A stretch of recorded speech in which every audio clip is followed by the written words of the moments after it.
Hello friends, अगर आप MS geography से कर रहे हैं तो आपका ये एक पेपर होगा रीजनल प्लानिंग एंड डेवलपमेंट। और तो आज हम इसके प्रीवियस ईयर क्वेश्चन देखेंगे। प्रीवियस ईयर पेपर है, देखिए 2025-26 का। और आप क्वेश्चन देखिए कैसे आते हैं, फिर आप वैसे ही पढ़ें तो आपका पेपर काफ़ी अच्छा होगा। तो पहला क्वेश्चन है, क्षेत्रीय विकास का अंतिम उद्देश्य है, तो इसका आंसर होगा बी, मानव कल्याण। क्षेत्रीय नियोजन समन्वय करता है तो सामाजिक व आर्थिक नियोजन। थर्ड है, मानव विकास अवधारणा को लोकप्रिय बनाता है, अमर्त्य सेन। इसमें काफ़ी ऑप्शन है, लेकिन इसमें बी ऑप्शन सही है। भारत में SEZ नीति लाई गई है तो निर्यात बढ़ाने हेतु। पांचवा है, क्षेत्रीय नियोजन महत्वपूर्ण है, सामाजिक न्याय, पर्यावरण संरक्षण, आर्थिक समानता। इसमें सारे सही हैं, उपरोक्त सभी। नेक्स्ट अगला क्वेश्चन हमारा है, SDI का मान होता है 0 से 1 और क्षेत्रीय असमानता समानता अधिक होती है तो विकासशील क्षेत्रों में होती है। और 8 क्वेश्चन हमारा है, सूक्ष्म नियोजन जनोन्मुखी है क्योंकि स्थानीय सहभागिता होती है। सतत विकास बचाता है पर्यावरण संरक्षण को। आप सतत विकास टॉपिक अच्छे से पढ़ के जाइए, इससे काफ़ी क्वेश्चंस आते हैं पेपर पे। ज़्यादा बड़ा टॉपिक भी नहीं है और अच्छा है, जल्दी समझ में आ जाता है। 10 नंबर हमारा है, क्षेत्रीय नियोजन का उद्देश्य है, बी ऑप्शन, संतुलित क्षेत्रीय विकास। अगला क्वेश्चन है हमारा, विकास क्रेन सिद्धांत संबंधित है तो औद्योगिक विकास से। वाटर सेट प्रबंधन सहायक होता है मृदा व जल संरक्षण के लिए। विशेष आर्थिक क्षेत्र मुख्यतः विकसित किए जाते हैं तो बी ऑप्शन है, औद्योगिक व निर्यात विकास। ग्राम स्तर पर नियोजन कहलाता है हमारा सूक्ष्म नियोजन, बी ऑप्शन सही है। संतुलित क्षेत्रीय विकास कम करता है तो असमानता कम करता है, इसका आंसर हमारा बी होगा। अगला क्वेश्चन है, प्रति व्यक्ति आय का अर्थ क्या है, तो प्रति व्यक्ति आय का अर्थ क्या होता है, तो प्रति व्यक्ति आय होता है जीवन प्रत्याशा दर्शाती है तो स्वास्थ्य स्थिति को दर्शाती है, ऑप्शन नंबर बी सही होगा। साक्षरता दर संबंधित है, शिक्षा से संबंधित है, ये ऑप्शन नंबर 20 का भी सही होगा। मानव विकास सूचकांक मुख्य रूप से केंद्रित है तो मानव कल्याण से, ऑप्शन नंबर बी सही होगा। SDI मापता है तो शिक्षा, स्वास्थ्य और आय। आप SDI को अच्छे से पढ़ के जाइएगा। और तो इसका आंसर क्या होगा, शिक्षा, स्वास्थ्य और आय। 21 नंबर है, SDI किसके द्वारा प्रस्तुत किया गया है, तो UNDP के द्वारा प्रस्तुत किया गया है। सूक्ष्म स्तरीय नियोजन केंद्रित होता है तो स्थानीय स्तर पर केंद्रित होता है, ऑप्शन नंबर सी सही होगा। वाटर सेट दृष्टिकोण संबंधित है तो जल संसाधन प्रबंधन से, ऑप्शन नंबर ए होगा। अगला क्वेश्चन है, SEZ का पूरा नाम क्या है, तो विशेष आर्थिक क्षेत्र विकास केंद्र बढ़ावा देता है तो ए ऑप्शन, संतुलित विकास को बढ़ावा। अगला क्वेश्चन हमारा, क्षेत्रीकरण का मुख्य उद्देश्य क्या है, प्रभावी नियोजन है। अगला क्वेश्चन, सतत क्षेत्रीय विकास के लिए आवश्यक है तो दीर्घकालिक नियोजन, बी ऑप्शन सही होगा। अगला क्वेश्चन है, क्षेत्रीय नियोजन विचार करता है तो सभी कारक मिलाकर, जैसे केंद्रीय भौतिक कारक केवल भौतिक कारक, केवल आर्थिक कारक, केवल सामाजिक कारक, तो इसमें सभी कारण होंगे। अगला क्वेश्चन है, समेकित क्षेत्र विकास का अर्थ क्या है, बहुक्षेत्रीय विकास। अगला क्वेश्चन, विशेष क्षेत्रीय कार्यक्रम शुरू किए गए हैं पिछड़े क्षेत्रों के विकास हेतु। अगला क्वेश्चन है, नियोजन क्षेत्र का उदाहरण है तो प्रशासनिक क्षेत्र।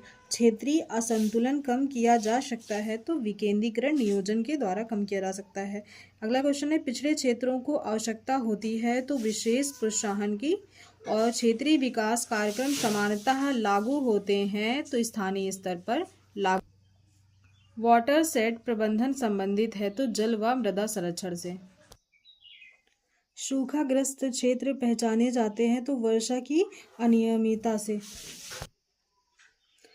समस्याग्रस्त क्षेत्र वे होते हैं जो पर्यावरण या आर्थिक समस्याओं से ग्रस्त होते हैं तो ऑप्शन नंबर सी होगा। और अगला क्वेश्चन है हमारा, क्षेत्रीकरण सहायक होता है तो नियोजन व विकास से सहायक होता है। अगला क्वेश्चन है हमारा, पर्वतीय क्षेत्र विकास कार्यक्रम संबंधित है तो पर्वतीय क्षेत्र, इसका आंसर सी होगा। जनजातीय क्षेत्र विकास कार्यक्रम केंद्रित है तो जनजातीय समुदाय से। अगला क्वेश्चन हमारा, क्षेत्रीय विकास कार्यक्रमों का उद्देश्य क्या है, क्षेत्रीय विकास सतत विकास बल देता है संसाधन संरक्षण से। और महानगरीय क्षेत्र से तात्पर्य है बड़ा नगर व उसका प्रभाव क्षेत्र। नियोजन क्षेत्र का निर्माण होता है, तो बी ऑप्शन समरूप विशेषताएं। और अगला क्वेश्चन हमारा, कृषि जलवायु क्षेत्र आधारित होते हैं, तो मृदा व जलवायु से। क्षेत्रीकरण का अर्थ है ए ऑप्शन, क्षेत्र को भागों में बांटना। अगला क्वेश्चन है, क्षेत्र विकास कार्यक्रमों का उद्देश्य है स्थानीय क्षेत्र का सुधार। बी ऑप्शन सही है। महानगरीय क्षेत्र संबंधित होते हैं, बी ऑप्शन, बड़े शहर से। कृषि जलवायु क्षेत्र आधारित होते हैं, तो जलवायु व फसल से। क्षेत्रीकरण का अर्थ है तो क्षेत्रों में विभाजन, बी ऑप्शन करेक्ट। अगला क्वेश्चन है, नियोजन आवश्यक है तो सतत विकास से। और क्षेत्रीय विकास बढ़ावा देता है तो आर्थिक सामाजिक न्याय, आर्थिक समानता और क्षेत्रीय संतुलन। उपरोक्त में सभी।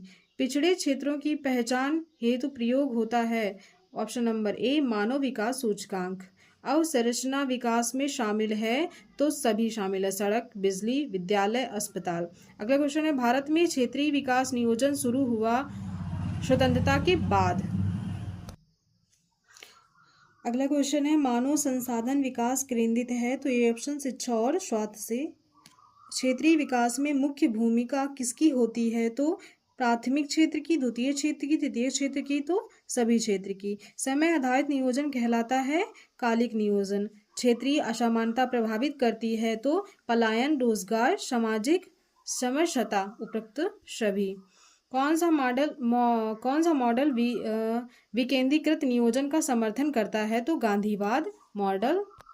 अगला क्वेश्चन हमारा है, नीति आयोग की स्थापना हुई है 2015 में। नीति आयोग से भी क्वेश्चन बहुत आते हैं, तो नीति आयोग टॉपिक को भी अच्छे से पढ़ के जाएं। अगला क्वेश्चन है, क्षेत्रीय नियोजन कम करता है, असमानता कम करता है, ऑप्शन नंबर बी। प्रति व्यक्ति आय मापती है, आर्थिक विकास को मापती है, ए ऑप्शन। पिछड़े क्षेत्र पहचाने जाते हैं विकास संकेतों पर। अगला क्वेश्चन, भारतीय नियोजन प्रणाली का उद्देश्य संतुलित विकास, ए ऑप्शन।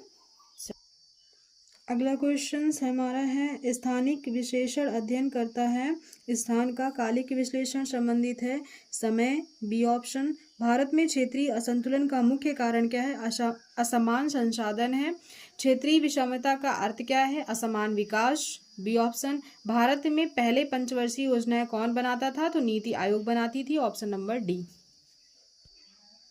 अगला क्वेश्चन हमारा है, कालिक प्रवृत्ति का संबंध है समय से, और क्षेत्रीय असमानता का अर्थ है क्षेत्रों में असमान विकास, option number B. NITI Aayog ने किसे प्रतिस्थापित किया है, तो योजना आयोग को। और भारत की जनगणना होती है तो 10 वर्ष में। और गांधीवादी विकास मॉडल बल देता है तो ग्राम स्वावलंबन को। अगला क्वेश्चन है, क्षेत्रीय विकास मानव भूगोल, ए ऑप्शन है। विकास का मुख्य उद्देश्य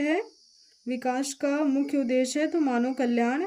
सांस्कृतिक परिवर्तन प्रभावित करता है उपरोक्त सभी मानव व्यवहार, पर्यावरण, अर्थव्यवस्था को। क्षेत्रीय नियोजन आवश्यक है तो संतुलित विकास से, और सतत विकास समर्थन करता है संसाधन संरक्षण से, ऑप्शन नंबर बी सही है। अगला क्वेश्चन हमारा है, मानव भूगोल के क्षेत्र में सम्मिलित है तो उपरोक्त सभी आर्थिक गतिविधियां, सामाजिक संरचना, सांस्कृतिक प्रतिरूप।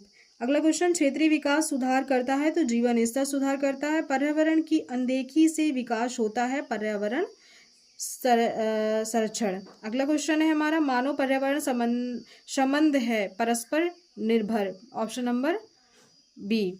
क्षेत्रीय विकास केंद्रित होता है तो समग्र क्षेत्रीय विकास, ऑप्शन नंबर बी। अगला क्वेश्चन है, सतत विकास की अवधारणा आई है तो 1980 के दशक में आई है, ऑप्शन नंबर डी है। और अगला क्वेश्चन हमारा, क्षेत्रीय विकास नियोजन सहायक है, ऑप्शन नंबर बी, संसाधनों का सर्वोत्तम उपयोग। अगला, विकास है गतिशील प्रक्रिया क्योंकि लगातार विकास होता रहता है। क्षेत्रीय असंतुलन का मुख्य कारण क्या है, असमान विकास। और मानव भूगोल किसके स्थानिक वितरण का अध्ययन करता है, तो मानव व उसकी गतिविधियों का करता है। और अगला क्वेश्चन है, सतत विकास लोकप्रिय हुआ है तो ब्रंटलैंड रिपोर्ट। आप ब्रंटलैंड रिपोर्ट के बारे में पढ़ के जाएं अच्छे से, मतलब सतत विकास टॉपिक को ही अच्छे से पढ़ के जाएं। नीति आयोग टॉपिक हो गया, सतत विकास, जनगणना, ये सारे टॉपिक्स अच्छे से पढ़ के जाएं, इससे क्वेश्चन आते हैं। तो अगला क्वेश्चन है, विकास की बदलती अवधारणा का तात्पर्य है विकास दृष्टिकोण में परिवर्तन। अगला क्वेश्चन, मानव पर्यावरण में सम्मिलित है तो प्राकृतिक व सांस्कृतिक तत्व, ऑप्शन नंबर बी। अगला क्वेश्चन है, कौन सा विकास मॉडल पर्यावरण संरक्षण पर बल देता है, तो सतत विकास मॉडल बल देता है पर्यावरण, क्योंकि सतत विकास मॉडल पर्यावरण के संरक्षण से ही है रिलेटेड। और क्षेत्रीय विकास का मुख्य उद्देश्य क्या है, संसाधनों का संतुलित उपयोग। अगला क्वेश्चन है हमारा, क्षेत्रीय विकास सहायक होता है तो क्षेत्रीय असमानताओं को कम करने में मानव भूगोल मुख्यतः अध्ययन करता है, तो ऑप्शन नंबर बी, मानव पर्यावरण संबंध को, मानव भूगोल मानव और पर्यावरण के संबंध को बताता है, तो इसका ऑप्शन होगा बी। अगला क्वेश्चन है, कौन सी अवधारणा दीर्घकालिक विकास पर बल देती है, तो सतत विकास, इसका ऑप्शन नंबर है बी। सतत विकास का अर्थ क्या है, वर्तमान आवश्यकताओं की पूर्ति बिना भविष्य के को नुकसान, मतलब कि अभी की ज़रूरतें भी पूरी हो और आने वाले भविष्य की जो पीढ़ियाँ उनके लिए हम वो चीज़ों को बचा कर रखें, सतत विकास, और ये हमें 2030 तक कंप्लीट करने हैं।